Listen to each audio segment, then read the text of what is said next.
नारायणाय व्यासाय भवनाशाय श्रीशाय गुणराशये हृद्याय शुद्धविद्याय मध्वाय च नमो नमः।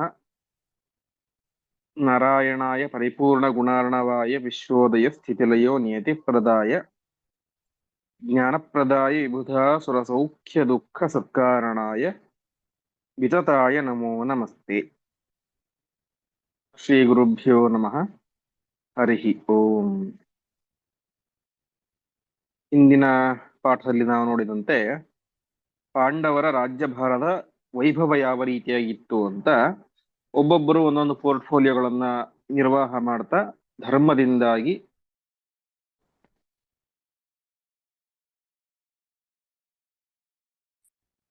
ರಾಜ್ಯಭಾರವನ್ನು ಮಾಡ್ತಾ ಇದ್ರು. ರಾಜ್ಯಭಾರ ಯಾವುದೇ ರೀತಿಯಾದಂತಹ ರಾಜನ ಮೂಲಕ ಆಗ್ಬೇಕು ಅಂತ ಇರ್ತಾನೆ ಇರಲಿಲ್ಲ. ಎಲ್ಲ ಕೆಲಸಗಳು ಕೂಡ ಅರಮನೆಯ ಹೊರಗಡೆಯೇನೆ ಭೀಮಸೇನ ದೇವರ ಮೂಲಕವೇ ಆಗ್ಬಿಡ್ತಾ ಇದ್ದು. ಹಾಗಾಗಿ ಯಾರು ಕೂಡ ನಮಗೆ ಆ ಕಾರ್ಯ ಆಗ್ಲಿಲ್ಲ, ಈ ಕಾರ್ಯ ಆಗ್ಲಿಲ್ಲ, ನಮಗೆ ಕುಂದುಕೊರತೆಗಳಿವೆ ಅಂತ ಮಹಾರಾಜನ ಬಳಿ, ಧರ್ಮರಾಜನ ಬಳಿ ಹೋಗುವಂತಹ ಪ್ರಮೇಯವೇ ಇರಲಿಲ್ಲ. ಅದಾದ್ಮೇಲೆ ಎಲ್ಲ ದೇವಾನು ದೇವತೆಗಳು ಕೂಡ ಪರಮಾತ್ಮನ ದರ್ಶನಕ್ಕೆ ಅಂತ ಅಲ್ಲಿಗೆ ಬರ್ತಾ ಇದ್ರು. ಕೃತಯುಗದಂತೆಯಲ್ಲಿ ಧರ್ಮಾಚರಣೆ ಇತ್ತು ಅಂತ ಅನೇಕ ವಿಚಾರಗಳನ್ನು ನೋಡಿದ್ವಿ. ಇಂದು 11ನೇ ಶ್ಲೋಕ ಪ್ರಾರಂಭ. 20ನೇ ಅಧ್ಯಾಯದ 11ನೇ ಶ್ಲೋಕದಿಂದಾಗಿ ಪ್ರಾರಂಭ. ಅಥೋಪಯೇಮೆ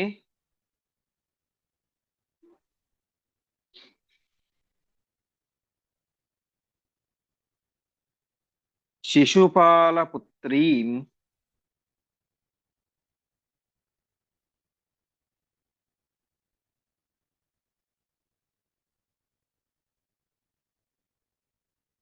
ಯುಧಿಷ್ಠಿರೋ ದೇವಕೀಂ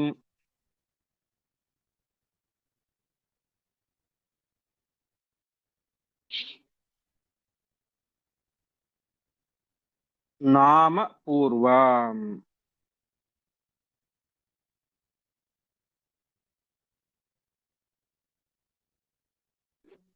ಸ್ವೀಯಾಂ ಭಾರ್ಯಾಂ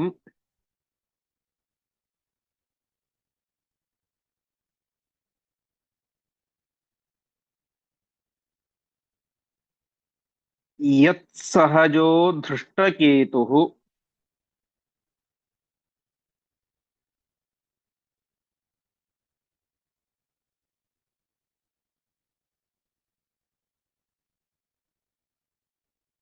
ಅನುಹ್ಲಾದಃ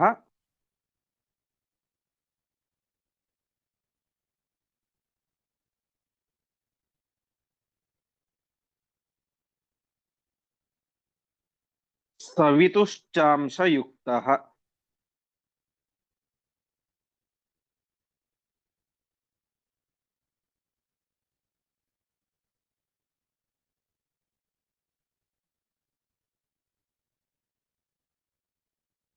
ಪದಚ್ಛೇದ. ಅಥ ಉಪಯೇಮೆ ಶಿಶುಪಾಲಪುತ್ರೀಂ ಯುಧಿಷ್ಠಿರಃ ದೇವಕೀಂ ನಾಮ ಪೂರ್ವಾಂ ಸ್ವೀಯಾಂ ಭಾರ್ಯಾಂ ಯತ್ಸಹಜಃ ಧೃಷ್ಟಕೇತುಃ ಅನುಹ್ಲಾದಃ ಸವಿತುಃ ಚ ಅಂಶಯುಕ್ತಃ. ಅದಾದ ಮೇಲೆ ಅಂದ್ರೆ ಈಗ ಆಲ್ರೆಡಿ ಯುಧಿಷ್ಠಿರನಿಗೆ ದ್ರೌಪದಿಯೊಟ್ಟಿಗೆ ಮದುವೆ ಆಗಿದೆ. ಅದಾದ ಮೇಲೆ ಇನ್ನೊಂದು ಮದುವೆ ಆಯಿತು ಅಂತ ತಿಳಿಸ್ತಾ ಇದ್ದಾರೆ. ಯಾರನ್ನು ಮದುವೆ ಆದ? ಶಿಶುಪಾಲ ಪುತ್ರೀಂ, ಶಿಶುಪಾಲನ ಮಗಳಾದಂತಹ ದೇವಕಿ ಎನ್ನುವಳನ್ನ ಮದುವೆಯಾದ. ಈ ದೇವಕಿ ಯಾರು ಅಂತಂದ್ರೆ ಪೂರ್ವಂ ಸ್ವೀಯಾಂ ಭಾರ್ಯಾಂ, ಹಿಂದೆ ಸ್ವೀಯ ಅಂದ್ರೆ ತನ್ನದೇ ಹೆಂಡತಿಯಾಗಿದ್ದಳು. ಸ್ವೀಯ ಅಂದ್ರೆ ತನ್ನ ಭಾರ್ಯ ಅಂದ್ರೆ ಹೆಂಡತಿ ಅಂತ. ಅರ್ಥಾತ್ ಯುಧಿಷ್ಠಿರ ಯಮನ ಅವತಾರ. ಈ ದೇವಕಿ ಏನಿದ್ದಾಳಂದ್ರೆ ಕೃಷ್ಣನ ತಾಯಿ ದೇವಕಿ ಬೇರೆ, ಈ ದೇವಕಿ ಬೇರೆ. ಈ ದೇವಕಿ ಯಾರು ಅಂತಂದ್ರೆ ಸ್ವರೂಪತಃ ಯಮನ ಹೆಂಡತಿ, ಅರ್ಥಾತ್ ಶ್ಯಾಮಲೆ. ಯಮನ ಹೆಂಡತಿಯಾದಂತಹ ಶ್ಯಾಮಲೆ ಏನೇ ಇಲ್ಲಿ ದೇವಕಿಯಾಗಿ ಹುಟ್ಟಿದ್ದಾಳೆ. ಹೀಗೆ ಅಂತಹ ತನ್ನದೇ ಹೆಂಡತಿಯಾದಂತಹ ದೇವಕಿಯನ್ನ ಯುಧಿಷ್ಠಿರ ಮದುವೆಯಾದ. ಅವಳ್ಯಾರು? ಶಿಶುಪಾಲನ ಮಗಳು. ಅವಳ ಸಹೋದರ ಯಾರು ಅಂತಂದ್ರೆ ಯತ್ ಸಹಜ ಧೃಷ್ಟಕೇತು, ಧೃಷ್ಟಕೇತು ಎನ್ನುವಂಥವನು ಆ ದೇವಕಿಯ ಸಹೋದರ. ಇವನ್ ಯಾರು? ಧೃಷ್ಟಕೇತು ಯಾರು ಅಂತಂದ್ರೆ ಇವನು ಮೂಲತಃ ಅನುಹ್ಲಾದನ ಅವತಾರ. ನಾವೇನು ಆ ಪ್ರಹ್ಲಾದ, ಅನುಹ್ಲಾದ, ಸಹ್ಲಾದ ಅಂತ ಹಿರಣ್ಯಕಶಿಪುವಿನ ಮಕ್ಕಳ ಒಂದು ವಿಚಾರ ಅಂತ ಕೇಳ್ತೀವಲ್ಲ, ಆ ಅನುಹ್ಲಾದನೇನೆ ಇಲ್ಲಿ ಧೃಷ್ಟಕೇತುವಾಗಿ ಅವತಾರ ಮಾಡಿದ್ದಾನೆ. ಜೊತೆಗೆ ಅವನಲ್ಲಿ ಸವಿತುಹು ಚ ಅಂಶಯುಕ್ತ, ದ್ವಾದಶ ಆದಿತ್ಯರು, ಅವರಲ್ಲಿ ಒಬ್ಬ ಸವಿತಾ ಅಂತ, ಅಂತಹ ದ್ವಾದಶ ಆದಿತ್ಯರಲ್ಲಿ ಒಬ್ಬನಾದಂತಹ ಸವಿತನ ಅಂಶದಿಂದಾಗಿ ಕೂಡಿ ಅನುಹ್ಲಾದ ಹುಟ್ಟಿದ್ದಾನೆ. ಹೀಗೆ ಯುಧಿಷ್ಠಿರ ಇನ್ನೊಂದು ಮದುವೆಯಾದ ಹೆಂಡತಿ ಹೆಸರು ದೇವಕಿ. ಮೂಲತಃ ಅವಳು ಶ್ಯಾಮಲೆ, ಶಿಶುಪಾಲನ ಮಗಳು. ಅವಳ ಸಹೋದರ ದುಷ್ಟಕೇತು ಅಂತ. ಇವನ್ಯಾರು?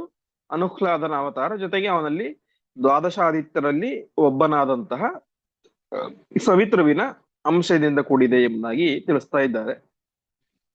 ಇಲ್ಲಿ ಶ್ಯಾಮಲೆ ಎರಡನೇ ರೂಪದಿಂದಾಗಿ ಅವತಾರ ಮಾಡಿದ್ದಾಳೆ. ಅರ್ಥಾತ್ ಶ್ಯಾಮಲೆಯ ಮೊದಲ ಅವತಾರ ಅರ್ಥಾತ್ ದ್ರೌಪದಿಯಲ್ಲಿ ಅವಳು ಸೇರಿದ್ದಾಳೆ. ದ್ರೌಪದಿಯಲ್ಲಿ 5 ದೇವಿಯರು ಸೇರಿದ್ದಾರೆ, ಅದೆಲ್ಲ ನಾವು ನೋಡಿದ್ದೇವೆ. ಅದರಲ್ಲಿ ಶ್ಯಾಮಲೆಯು ಒಬ್ಬಳು.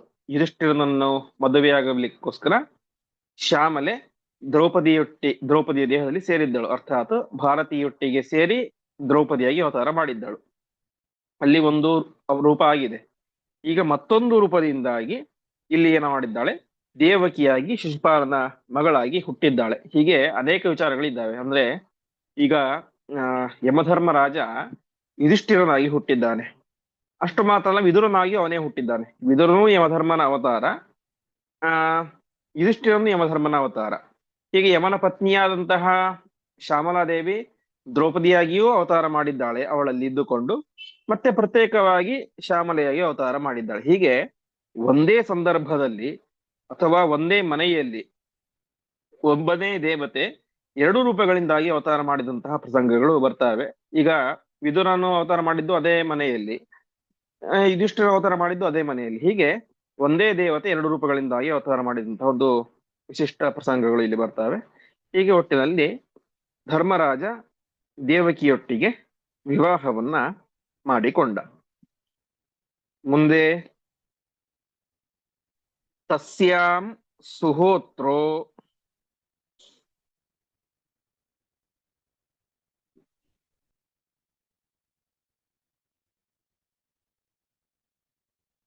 ನಾಮತಃ ಪುತ್ರ ಆಸೀತ್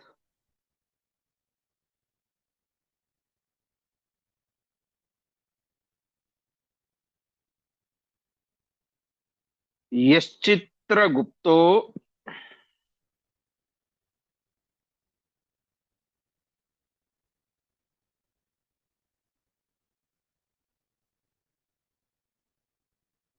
ನಾಮ ಪೂರ್ವಂ ಸುಲೇಖಃ.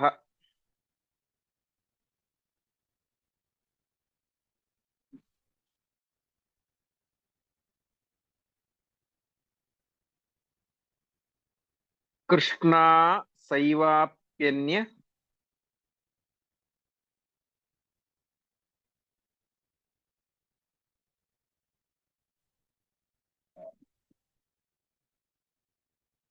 ರೂಪೇಣ ಜಾತ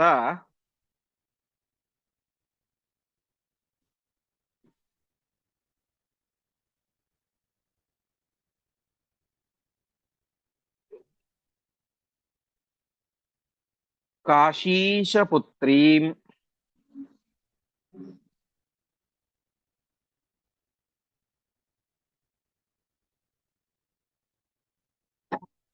ಯಾಂ ಪ್ರವದಂತಿ ಕಾಲೀಂ.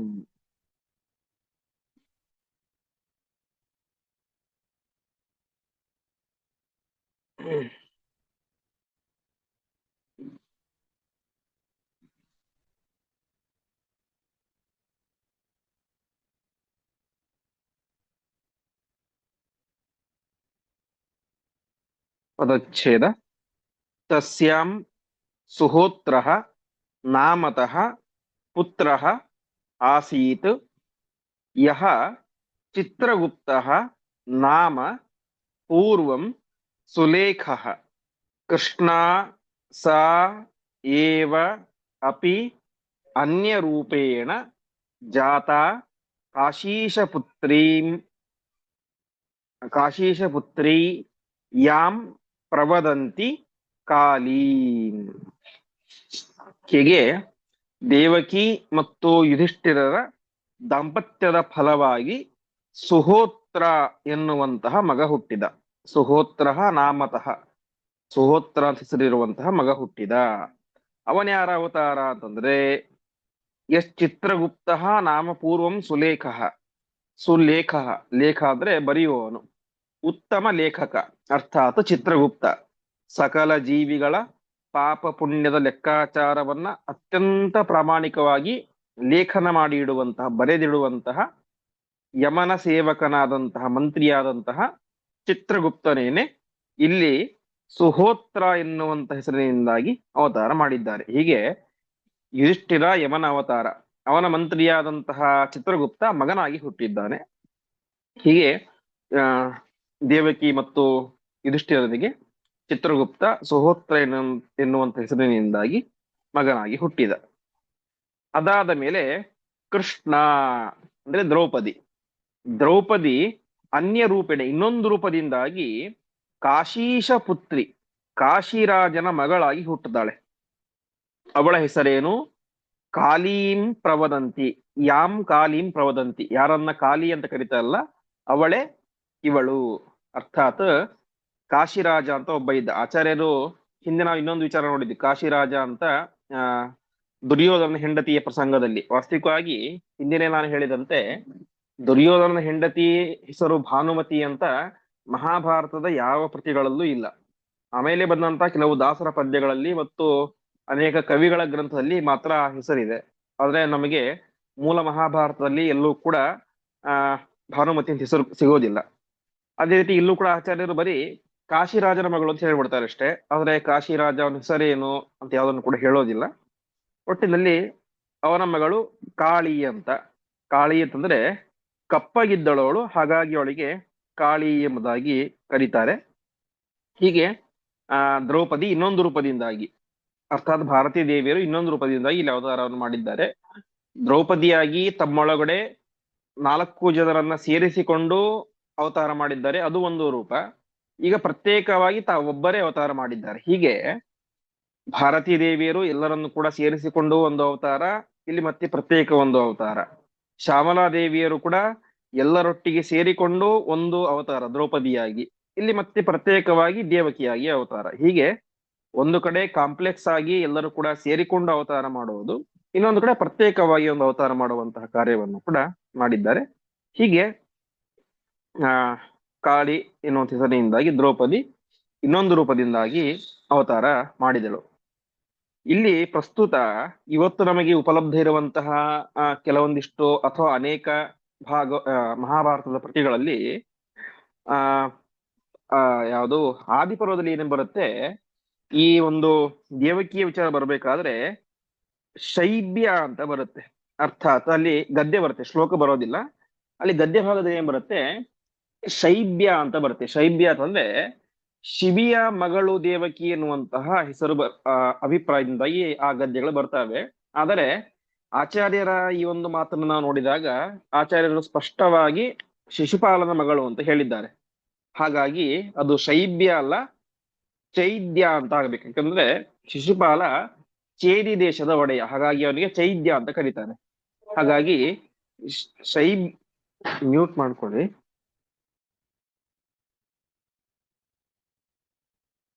ಹಾಗಾಗಿ ಆ ಶೈಬ್ಯ ಎನ್ನುವಂತಹ ಏನು ಪಾಠ ಇದೆ ಅನೇಕ ತಾಳಬಾಲೆಗಳಲ್ಲಿ, ಅದು ಪರಮ ಅಪ್ರಾಮಾಣಿಕವಾದಂತಹ ಪಾಠ ಅಂತ ಇದರಿಂದಾಗಿ ನಾವು ಸ್ಪಷ್ಟವಾಗಿ ನಿರ್ಣಯ ಮಾಡ್ಬೋದು.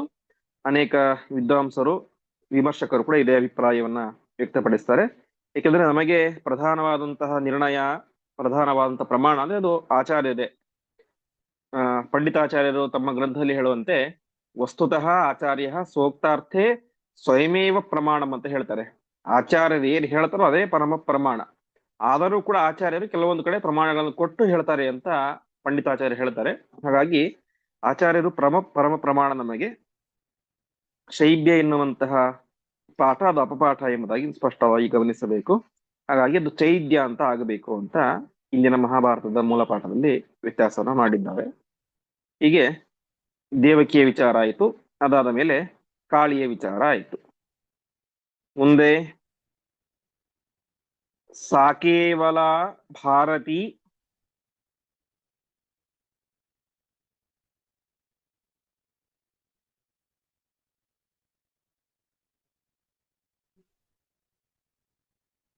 ನಾಣ್ಯದೇವ್ಯಃ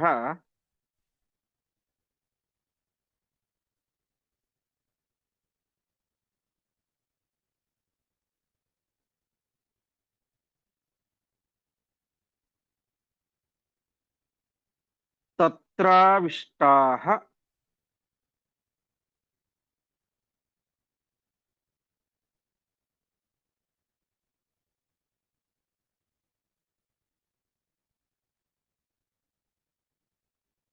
ತತ್ಕೃತೆ ಕಾಶಿರಾಜಃ.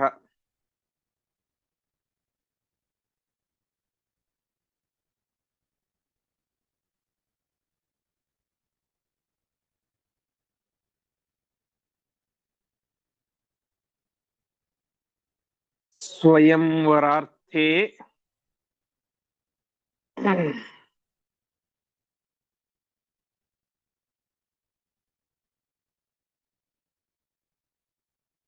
ನೃಪತೀನ್ ಆಜುಹಾವ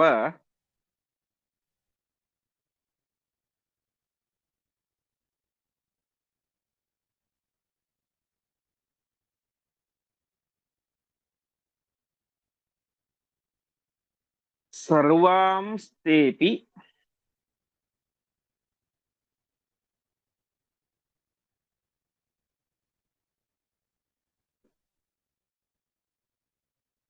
ಹ್ಯತ್ರ ಹರ್ಷಾತ್ ಸಮೇತಾಃ.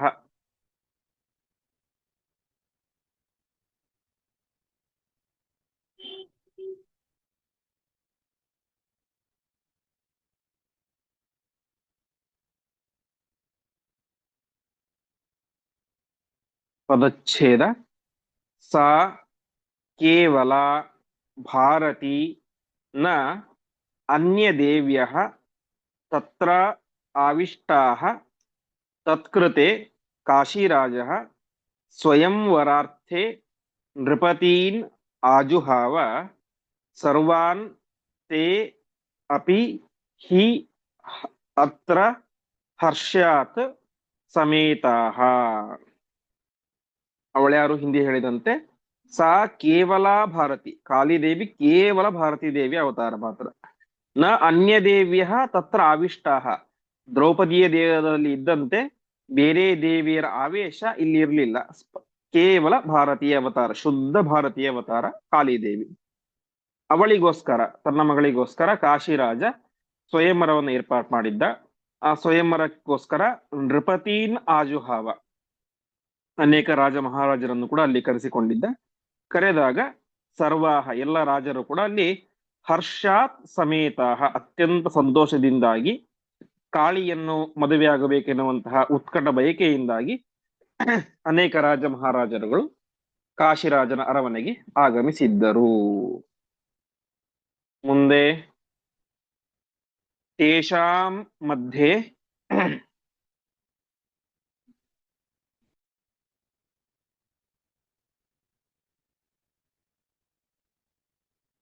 ಭೀಮಸೇನಾಂಸ ಏಷ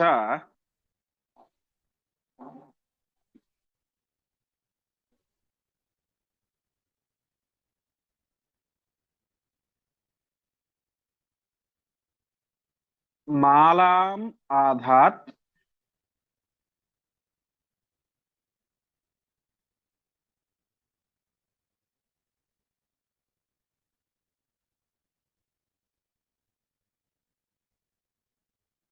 ತತ್ರ ಜರಾಸುತಾದ್ಯಾಹ.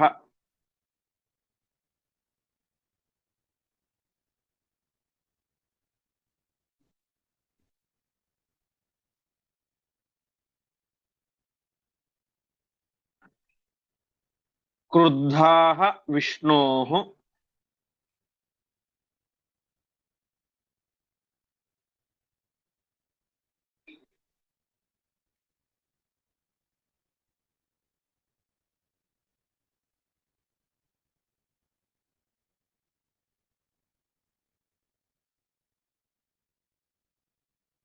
ಆಶ್ರಿತಾನ್ ಆಕ್ಷಿಪಂತಹ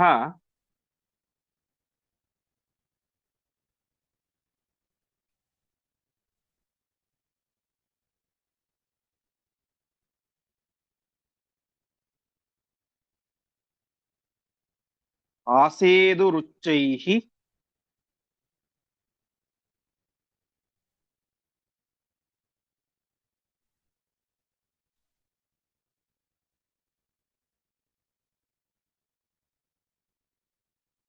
ಶಿವಮಾಸ್ತುವಂತಹ.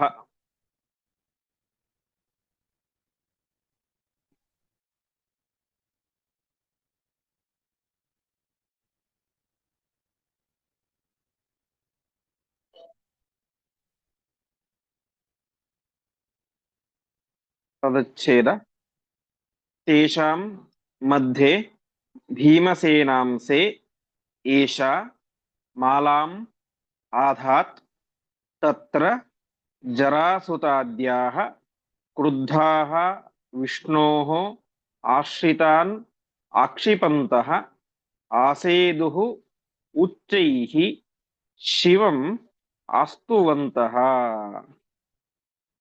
ಅಲ್ಲಿ ಇದ್ದದ್ದು ಸ್ವಯಂವರ, ಅರ್ಥಾತ್ ಹಿಂದೆ ಹೇಳಿದಂತೆ ಎರಡು ರೀತಿಯಾದಂತಹ ನಿಯಮಗಳು. ಒಂದು, ಏನಾದರೂ ಒಂದು ವಸ್ತುವನ್ನ ಪಣಕ್ಕಿಟ್ಟು ಅದನ್ನ ಗೆದ್ದವನಿಗೆ ಮಗಳನ್ನು ಕೊಡುವುದು ಅಂತ, ಅಥವಾ ಮಗಳ ಕೈಗೆ ಹಾರವನ್ನು ಕೊಟ್ಟು ಮಗಳಿಗೆ ಯಾರು ಇಷ್ಟ ಆಗುತ್ತೋ ಅವರ ಕೊರಳಿಗೆ ಹಾಕುವುದು ಅಂತ. ಇಲ್ಲಿ ಕಾಳಿ ದೇವಿಯ ಕೈಗೆ ಮಾಲೆಯನ್ನು ಕೊಟ್ಟರು, ನಿನಗೆ ಯಾರು ಇಷ್ಟ ಆಗುತ್ತೋ ಅವರಿಗೆ ಹಾಕುವಂತ ಅನೇಕ ರಾಜ ಮಹಾರಾಜಗಳು ಮುಂದೆ ನಿಂತಿದ್ರು. ಅಲ್ಲಿ ಸಹಜವಾಗಿ ಭೀಮಸೇನ ದೇವರು ಕೂಡ ಬಂದಿದ್ರು, ಅರ್ಥಾತ್ ಬರ್ಲೇಬೇಕು, ಸಾಕ್ಷಾತ್ ಭಾರತೀ ದೇವಿಯರು. ಭೀಮಸೇನ ದೇವರು ಬಂದಾಗ ಆ ಕಾಳಿ ತಾನು ಭೀಮಸೇನಾಂಸೆ, ಆ ಒಂದು ಸ್ವಯಂವರದ ಮಾಲೆಯನ್ನ ಭೀಮಸೇನ ದೇವರ ಕೊರಳಿಗೆ ಹಾಕ್ತಾಳೆ. ಇದನ್ನು ಹಾಕಿದಾಗ ಅಲ್ಲಿ ಜರಾಸಂಧ ಮುಂತಾದಂತಹ ಮಹಾ ಶೈವರೆಲ್ಲರೂ ಕೂಡ ಬಂದಿದ್ರು. ಇದನ್ನು ನೋಡಿ ಭಾರಿ ಸಿಟ್ಟು ಬಂದ್ಬಿಡುತ್ತೆ ಅಂತೆ. ಯಾಕಂದ್ರೆ ಒಬ್ಬ ವಿಷ್ಣು ಭಕ್ತನಿಗೆ, ವೈಷ್ಣವನಿಗೆ ಈ ಕಾಳಿ ಮಾಲೆಯನ್ನು ಹಾಕಿದಳು ಎಂಬುದಾಗಿ ಸಿಟ್ಟಿಗೆದ್ದಂತಹ ಆ ಎಲ್ಲ ಜರಾಸಂಧ ಮತ್ತು ಅವನ ಪಕ್ಷದವರು, ಜರಾಸುತಾದ್ಯಾಹ, ಜರಾಸುಂಧನೆ ಮೊದಲಾದಂತಹ ಎಲ್ಲರೂ ಕೂಡ ಅವರು ತಾವೇ ಮಾಡಿದ್ರು ವಿಷ್ಣೋಹೋ ಆಶ್ರಿತಾನ್, ವಿಷ್ಣುವನ್ನ ಆಶ್ರಯಿಸಿದವರು, ಅರ್ಥಾತ್ ವೈಷ್ಣವರು, ವಿಷ್ಣು ಭಕ್ತರನ್ನ ಆಕ್ಷಿಪಂತಹ, ಅನೇಕ ರೀತಿಯಾಗಿ ನಿಂದನೆಯನ್ನು ಮಾಡ್ತಾ, ಮತ್ತು ಶಿವಂ ಆಸ್ತುವಂತಹ, ಅವರೆದುರುಗಡೆ ಶಿವನನ್ನು ಸರ್ವೋತ್ತಮ ಎಂಬುದಾಗಿ ಸಾರ್ತಾ, ಶಿವನ ಬಗ್ಗೆ ಹೊಗಳ್ತಾ, ಪರಮಾತ್ಮನನ್ನು ನಿಂದಿಸ್ತಾ ತಾವೇ ಮಾಡಿದ್ರು ಆಸೇದುಹು ಉಚ್ಚೈಹಿ, ಅವರ ಮೇಲೇರಿ ಬಂದರು ಅಂತ. ಅಲ್ಲಿ ಆದದ್ದು ಒಂದು ಸಹಜವಾದಂತಹ ಕಾರ್ಯ. ಹೆಣ್ಣಿಗೆ ಯಾರು ಇಷ್ಟ ಆಗ್ತಾರೋ ಅವರಿಗೆ ಹಾರವನ್ನು ಹಾಕೋದು. ಭೀಮಸೇನ ದೇವರೇನಿಲ್ಲಿ ದುರ್ಯೋಧನ ಸ್ವಯಂವರದ ಕನ್ಯೆಯನ್ನು ಅಪಹಾರ ಮಾಡಿದಂತೆ ಅಪಹಾರ ಮಾಡಿಕೊಂಡು ಹೋಗಿಲ್ಲ, ಸಹಜವಾಗಿ ಅಲ್ಲಿ ಹೋಗಿ ನಿಂತ್ಕೊಂಡ್ರು, ಕಾಳಿಗೆ ಇಷ್ಟ ಆಯಿತು, ಮಾಲೆಯನ್ನ ಹಾಕಿದ್ರು. ಆದರೆ ಈ ಒಂದು ಪ್ರಸಂಗವನ್ನ ಜರಾಸಂಧಾದಿಗಳು ವಿಪರೀತವಾಗಿ ಕ್ರಿಯೇಟ್ ಮಾಡಿ ಅಲ್ಲಿ ಇದ್ದಂತಹ ಸಹಜ ಕಾರ್ಯಕ್ರಮವನ್ನೇ, ಅದರ ಮೂಲವನ್ನೇ ಬದಲು ಮಾಡಿ ಶೈವ ಮತ್ತು ವೈಷ್ಣವ ಸಿದ್ಧಾಂತಗಳ ಒಂದು ವಾಗ್ವಾದದ, ಜಗಳದ ಒಂದು ಪ್ರದೇಶವನ್ನಾಗಿ ಆ ಒಂದು ಸ್ವಯಂವರದ ಮಂಟಪವನ್ನ ತಿರುಗಿಸ್ತಾರೆ. ಇಷ್ಟ ಆದಾಗ ಮುಂದೆ ಅಲ್ಲಿ ವಿಶೇಷವಾಗಿ ವಾದ ಪ್ರತಿವಾದಗಳು ಆಗ್ತವೆ. ಶೈವ ಶಾಸ್ತ್ರಗಳ ಬಗ್ಗೆ, ವೈಷ್ಣವ ಶಾಸ್ತ್ರಗಳ ಬಗ್ಗೆ, ಪರಮಾತ್ಮನ ಸರ್ವೋತ್ತಮತ್ವದ ಬಗ್ಗೆ ಅನೇಕ ರೀತಿಯಾದಂತಹ ವಾದ ವಿವಾದಗಳು ಆಗ್ತವೆ.